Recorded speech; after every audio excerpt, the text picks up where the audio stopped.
বন্ধুরা, আজ অনেক দিন পরে একটা বেড়ানোর ভিডিও নিয়ে আসলাম।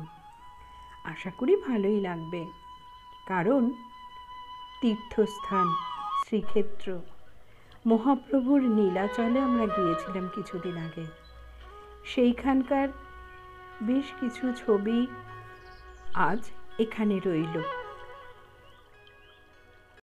নোঙর ফেলার ঘাটের তৃষায় চলেছি, সপ্তপর্ণী সুগন্ধ আজও আকুল করে ডাকে। তুমুল ঢেউ উথাল পাথাল করছে, বারবার ছুঁড়ে ফেলে আজকাল। ছুঁয়ে যায় না ওরা আর, আঘাত করে। আঘাত লাগলেও ওদেরই বুকে জড়িয়ে রাখি, জানি এটাই নিয়তি। নদীর পাড়ে দূর থেকে যেন সে আভাস জানায় কেবল। আজ এসেছি সাগরে, সেই সাগরের পার থেকে কেউ যেন ডাকে আমায়, আছি আমি, আছি। নোঙর ফেলা সহজ নয়, তাই শত সহস্র বিফল তরি বাওয়ার পরেও মেলে না জমি। দূর থেকে কেউ বলতেই থাকে, আছি, আমি আছি।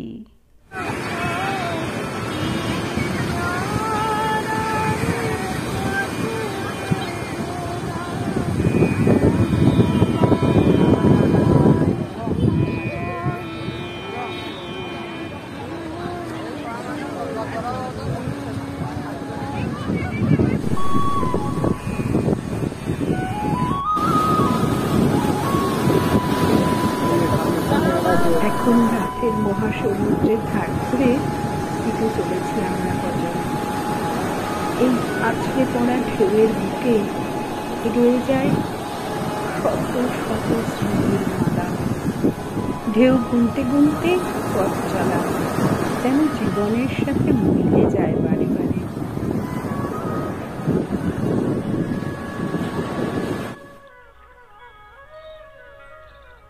এবার নীলাচলের মূল আকর্ষণ শ্রী শ্রী জগন্নাথ দেবের মন্দির দর্শন।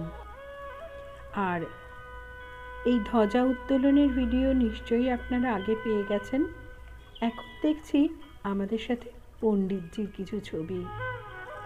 আর সমুদ্রের ধারে ঢেউ গুনতে গুনতে একসময় জলে নেমে যাওয়া। আমি মহানন্দের তোলপাড় করা ঢেউয়ের মধ্যে তাদের সমুদ্র সন্তরণ। বেশ মজা লাগে দেখতে। পাড়ে বসে বসে এটাই আমার কাজ ছিল তখন।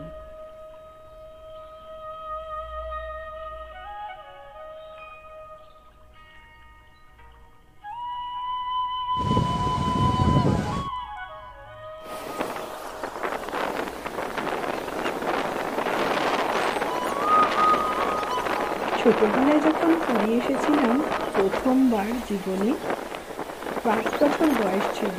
ওই 5 বছর বয়সে এই সমুদ্রের ঢেউগুলোকে আমার মনে হয়েছিল বিশাল আকার দৈত্য আমার দিকে চলে আসছে। তখন ছিল নুলিয়ারা হাত ধরে ধরে স্নান করিয়ে দিত।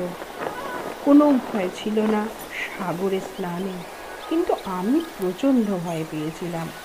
আমি এতটাই ছোট্ট ছিলাম, সেই পুরীর বিশাল সমুদ্রের বিশাল ঢেউ জীবনে প্রথমবার দেখে ভয় গুটিসুটি মেরে নুলিয়ার কোলে কোলে স্নান করেছিলাম। সেসব ছবিও আছে এখনো মনের মণিকোঠায় আর বাড়ির অ্যালবামে। এবারের পুরী ভ্রমণটা অসাধারণ লাগলো।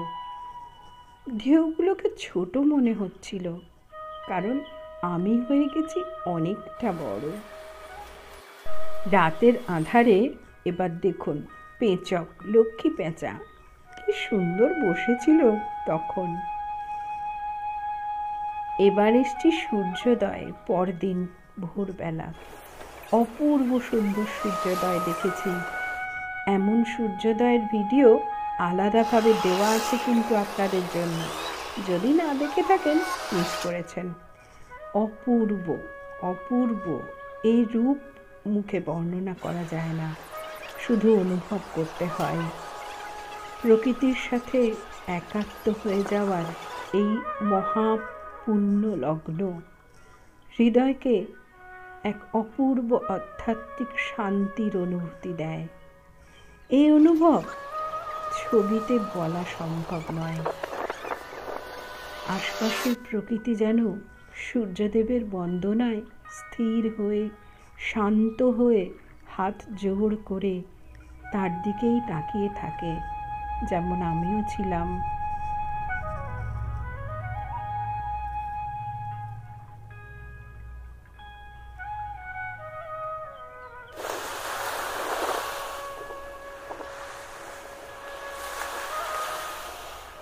এই সময় যেন ঢেউয়ের জোরও কম, মৃদুমন্দ ঢেউ। ভাবা যায় সেই বিশাল আকার দৈত্যকার ঢেউগুলো ভোরের আবাহনে নিজেরাও শান্ত হয়ে গেছে, যেন ধীরে ধীরে বয়ে আসছে তীরের দিকে। আমরা সত্যি ঘন্টার পর ঘন্টা শুধু ঢেউগুলোই কাটিয়েছি। সত্যি কি গুনেছি? না, সত্যি গোনা হয়নি। এই সাগরের মুগ্ধতায় আমরা বিভোর হয়েছিলাম। এই পদচিহ্ন রেখে আসতে সকলেরই ইচ্ছা করে। থাকে না কিচ্ছু থাকে না। আমাদের এই পৃথিবীর বুকে সবটুকুই অতীত হয়ে যায়। কিছু সঞ্চয় যদি হয় তা কেবল মনে। এনারা একটি বিজাতীয় ভাষা, খুব সম্ভবত গুজরাটি ভাষায় বন্দনা গান করছিলেন সমুদ্রের ধারে বসে। বড্ড ভালো লাগছিল।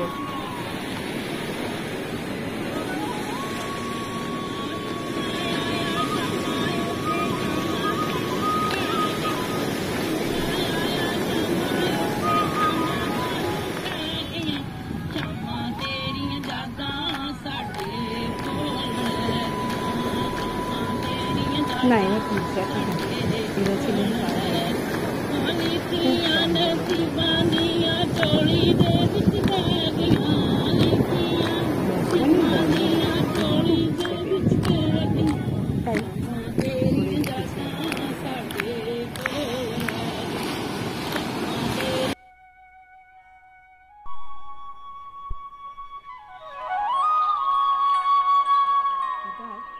মন্দিরের উদ্দেশ্যে যাওয়ার সময় একটি অদ্ভুত জায়গা দেখি।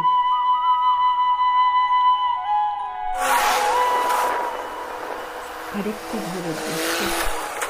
এই ভোরও বড় সুন্দর ছিল। আসলে পৃথিবীর প্রতিটা ভোরই সুন্দর হয়, আর সেই সৌন্দর্যটা আমাদের বুকে অক্ষয় অমর হয়ে থাকে সারা দিনের কাজের মধ্যে। এই সৌন্দর্যটুকুই যেন রক্ষা করতে পারি। সেই বাসনা প্রতিদিন, সেই প্রার্থনা ভগবানের কাছে জানাতে হয়। ভোর আমার বড্ড প্রিয়, তাই ভোরের ছবিতেই আজকের ভিডিও ভোরে রয়েছে।